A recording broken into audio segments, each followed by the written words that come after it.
Ten Hag has gone ahead and obviously thrown in defense for Rasmus Hojlund, and then he has also gone ahead to defend Marcus Rashford, and you obviously understand why he's doing this. Welcome to United Matters channel. How are you guys and where are you watching us from?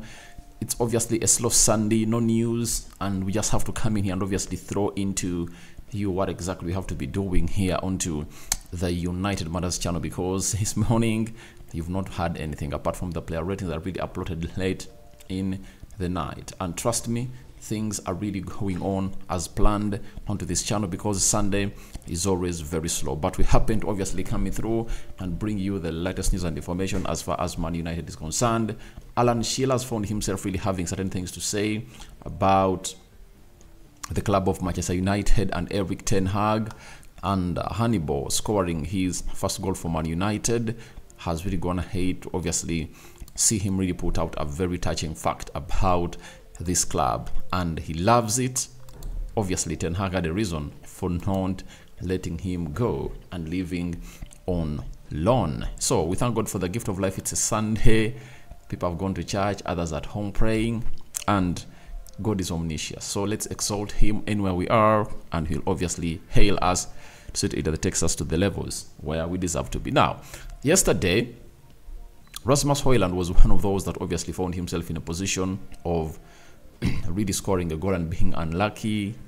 Rashford had gotten that cross or that cutback from all outside the byline, and obviously things never went on as planned for the club of Man United. And Erik ten Hag has gone ahead to say very many things. On Hojlund, he said he was unlucky with the disallowed goal.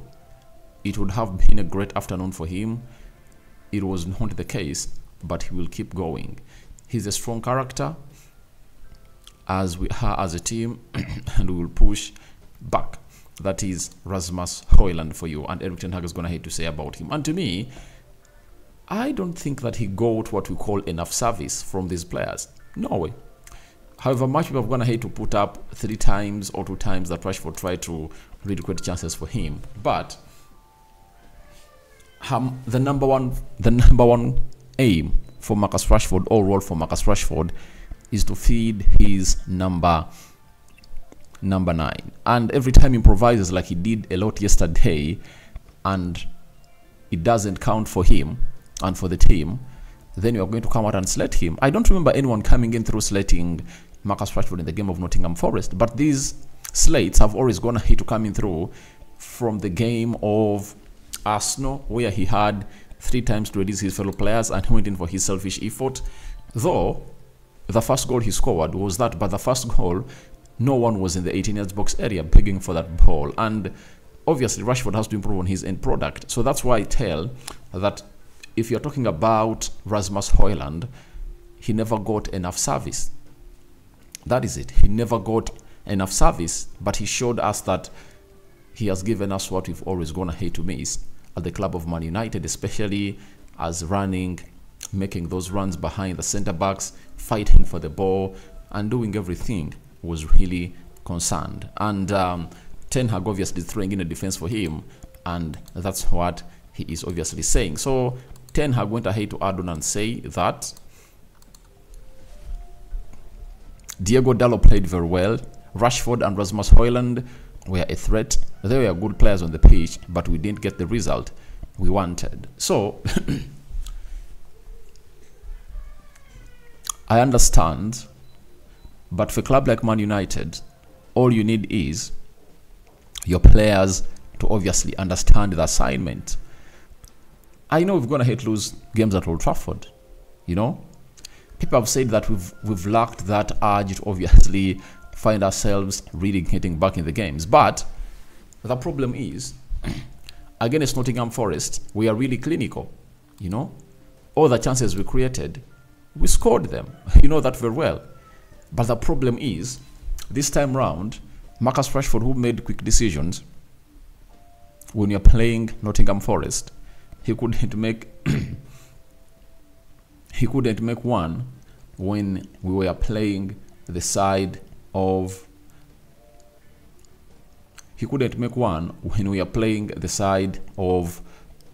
Brighton, because that's what we needed to obviously see ourselves really scoring these goals. And that's why you saw that the goal that we scored came in from a man known as Hannibal, and he just improvised, and he was hugely ambitious and hit that ball, and that ball really found itself into the back of the net. So for Dalot, I told you in the player ratings, for me, he played very well, closed down Mitoma, and Mitoma was nowhere nearing a threat for Manchester United. And Erik ten Hag was booed by the fans when he took off Rasmus Hojlund to get on Anton Martial, and the boos for subbing off Rasmus Hojlund, Ten Hag says it was positive. You see the fans in the first moment at Old Trafford, reception was great, he performed very well, it was good, they gave the signal.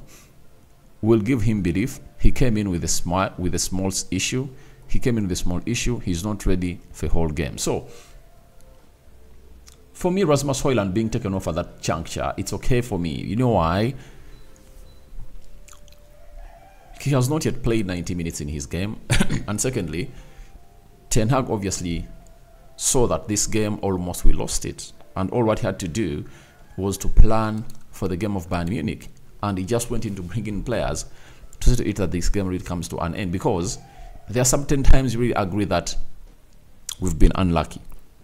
But amidst us being unlucky, he's also to blame for certain decisions of not telling Marcus Rashford that you need to be doing the needful in this beautiful game of football. And when you look at everything that happened on the day, that Rasmus Hojlund was the man of the match for me, and I gave him the man of the match. No player showed the anger, showed the urge to obviously do it better and get a win for Man United more than Rasmus Hojlund. So I know why the fans were really booing the substitute of Anton Martial, because for them, they don't obviously mind about the player's fitness. And if at all, Rasmus Hojlund continued to play a full 90 and got an injury, they would have gone ahead and really slated the manager that, why would Ten Hag come out and obviously play him all those minutes? I think it's always said, save the best for the last. These are just 5 games in. We are left with 33 games to play, and those 33 games have 99 points. Now, I can tell you that we can pick up momentum that can see us go and obviously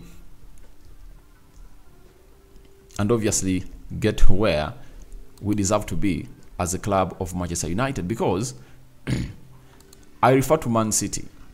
Let's rewind it back. Because I want to let you know the real problem of Man United. Now, last season, when Man City kickstarted off its season, it started off on a bad note. I want to say 2022.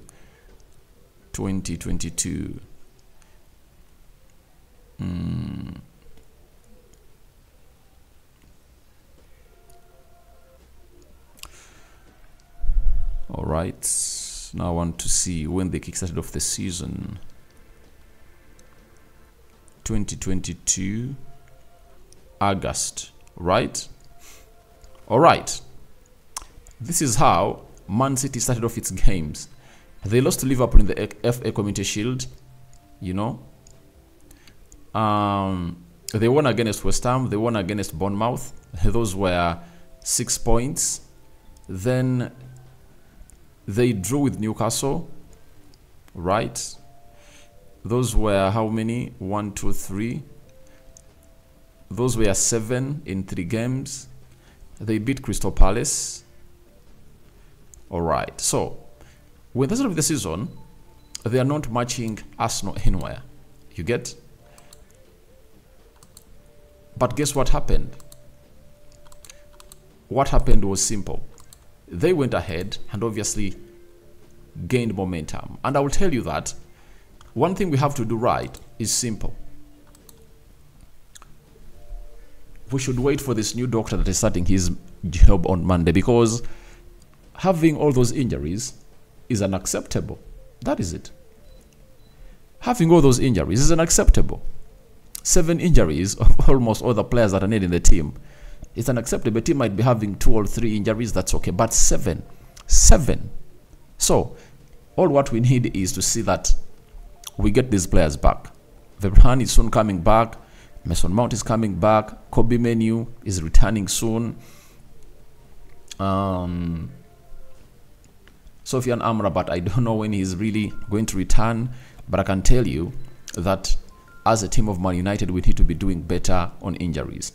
I really want to see Erik ten Hag judged after 10 games and having Sofian Amrabat back, Rafael Varane back, Luke Shaw for him. I think we have a very good cover up for him, but we need Sofian Amrabat in that midfield to play alongside Casemiro. That's it. And that's the solution to the problems having at Man United, because our midfield is really looking very, very, very ugly. And on the day, it couldn't really save us.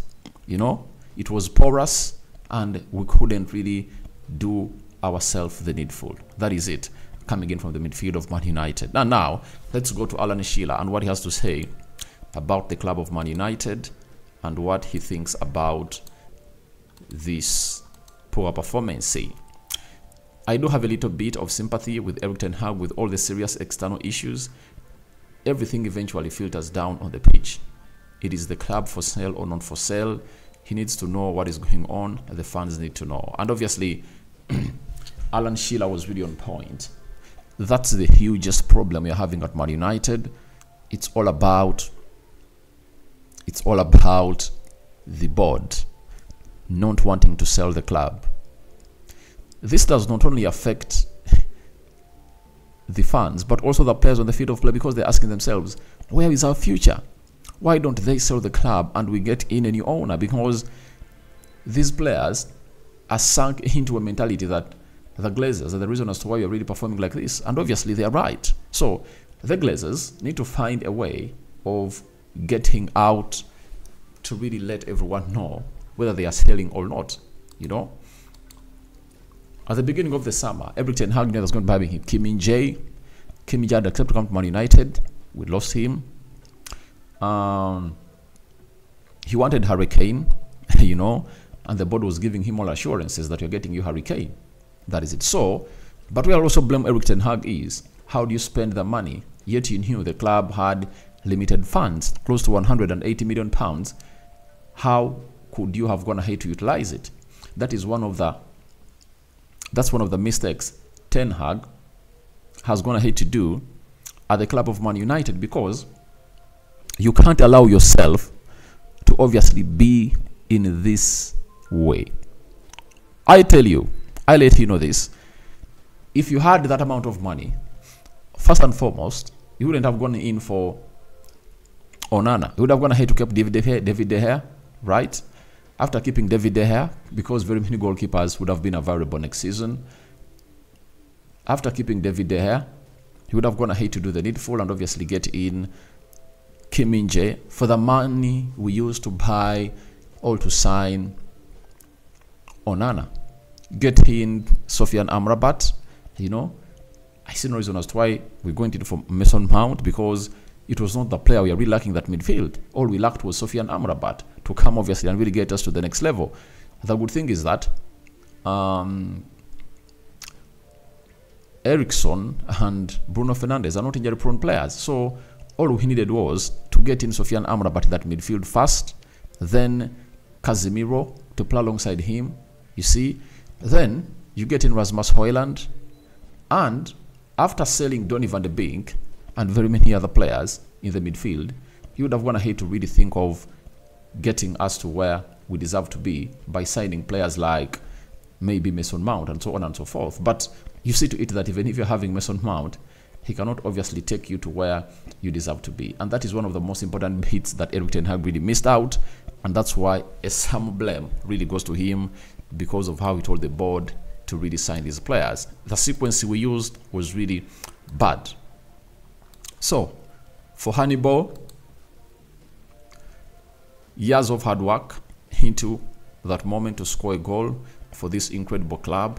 Impossible to enjoy it without the team getting the result we wanted. That is Hannibal. And he's one of those players I've always talked about here positively, that I need to see him on the field of play. That is it. And I really want to see more of him. That is it, because he's a fighter. He shows you the character of any player that should be playing at Man United. But one of his undoings is obviously about the way he concedes yellow cards. His tackling should obviously try to improve and obviously see to it that he obviously does better. So guys, your thoughts on to Ten Hag defending Rasmus Hojlund are welcome in the comment section below. What do you make about Alan Shearer talking about the Glazers and feeling a bit of sympathy or sympathetic for Eric Ten Hag? And lastly, what are your thoughts when it comes to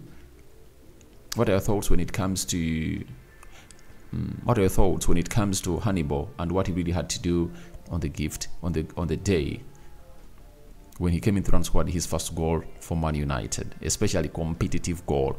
Thank you for watching through. I sign out for now. See you later. I cover you all in the precious blood of Jesus Christ.